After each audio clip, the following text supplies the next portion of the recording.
Today was the opening of the U.S. Embassy in Jerusalem, a move that's being celebrated by the right-wing Israeli government and condemned by Palestinians and most rational thinkers around the world. Now, here's the first image that I want to show you. So this is from Mike Drucker, and he tweeted out this. This is a screenshot from CNN, and it shows you the real dichotomy between what was happening at the opening ceremony on the left and what was happening at the Gaza border fence on the right. So on the left, you have Jared and Ivanka sitting beside Netanyahu, celebrating this embassy opening in Jerusalem. And then on the right, you have Palestinians being murdered by Israeli forces with sniper rifles and also attacked by tear gas, which I'll show you a video of that in a second. And this was tweeted out by BBC journalist John Simpson. Gaza's hospitals at breaking point. 43 dead, nearly 2,000 injured, including women and children. No Israeli soldiers reported injured. And that tweet was sent out at 11:30 a.m. Eastern. So since that went out, the number last I saw is now at 49 Palestinians murdered, and the number could be even higher by the time you see this video, and the injuries as well continue to climb.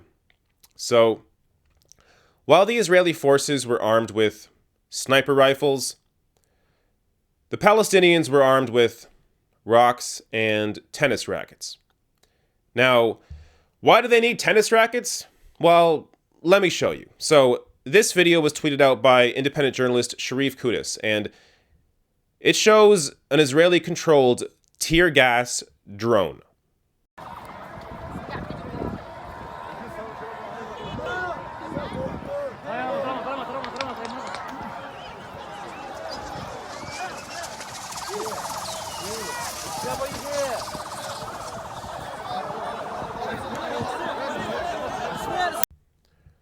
Does that look like a fair fight to you?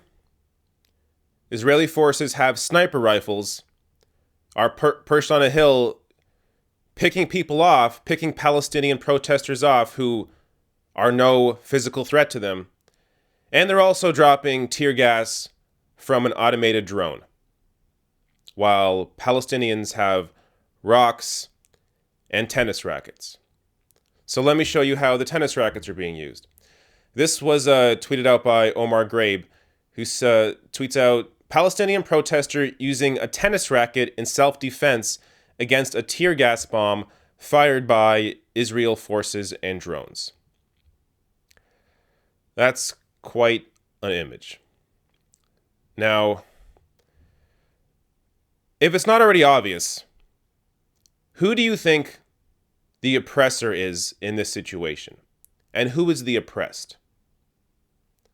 Are the people with rocks and tennis rackets, are they oppressing the Israelis? Or is the Israeli government oppressing Palestinian protesters with sniper rifles, killing them, shooting them, no Israeli forces injured, and dropping tear gas on them from drones? Now, Bernie Sanders tweeted out, over 50 killed in Gaza today and 2,000 wounded, on top of the 41 killed and more than 9,000 wounded over the past weeks. This is a staggering toll. Hamas violence does not justify Israel firing on unarmed protesters.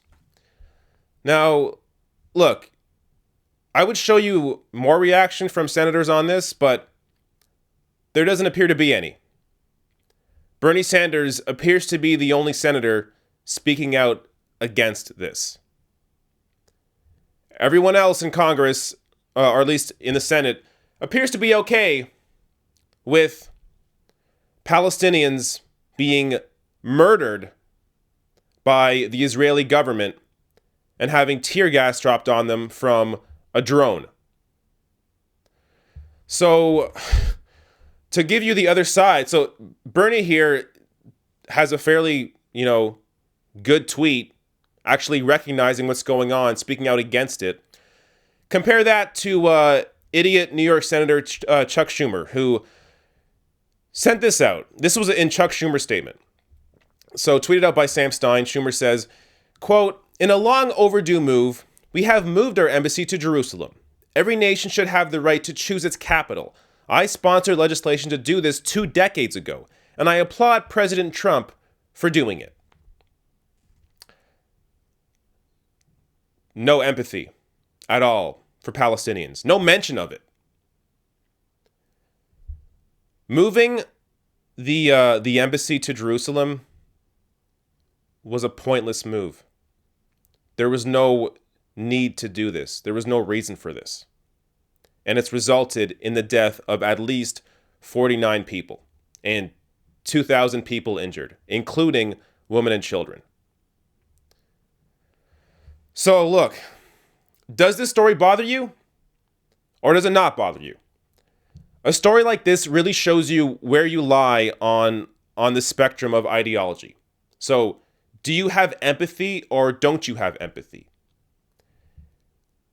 If empathy informs your ideology, this will bother you. What the Israeli forces are doing to Palestinians will bother you. If empathy is not part of who you are, it doesn't affect the views you have. If you don't care about other people, you just go based on, I don't know, whatever ideology you chose, that's what you follow, you don't question it, then you won't be bothered by this. So this is a real test. Do you have empathy or not? If you have empathy, this will bother you. If you don't have empathy, then this won't bother you. And you should question the things you believe. Question who is right, who is wrong, who has the power, who is being oppressed.